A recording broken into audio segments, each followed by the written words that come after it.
Nabila Ramdani is an expert on North African affairs. It's a very popular square in terms of tourism. It's at the heart of Marrakesh, and it attracts tourists from around the world, but specifically tourists from France, because Morocco has, of course, historical ties with France.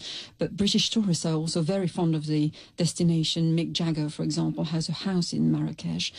It's a very attractive place for British tourists. So it's always very crowded.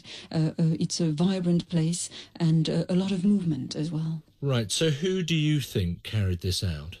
Well, it's very hard to establish who is behind attack, but what is for sure is that there are frequent onslaughts by the Moroccan government against terrorist cells, as the country has a distinct problem with Islamic radicalism. The government has dismantled 70 terrorist cells since 2002 as a preemptive approach to deal with terrorism, and Morocco has very much been a partner of America in the war on terror, and because of that, Al-Qaeda has had a vendetta against Morocco, because Morocco has, of course, handed over Al-Qaeda suspects to the Americans over the year. So do you see this as another, perhaps sporadic attack on that basis, that is what might lie behind this?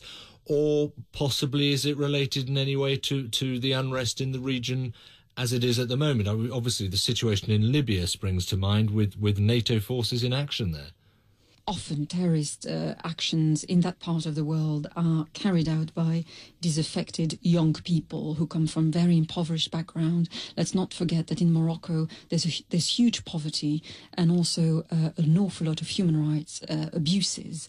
From what I was able to gather from people on the ground, there's also an awful lot of anger about the military action that is currently going on in neighbouring Libya.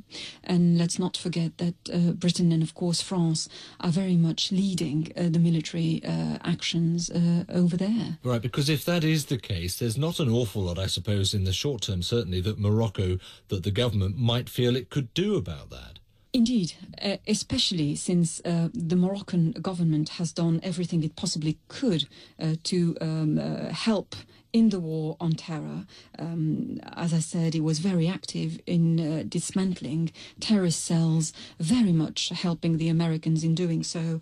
And dare I say, that's one of the reasons why Al-Qaeda has targeted Morocco. But of course, for Morocco, it's going to prove a tragedy as far as the economy is concerned, because it's a country that very much relies on foreign visitors to boost the economy. Nabila Ramdani.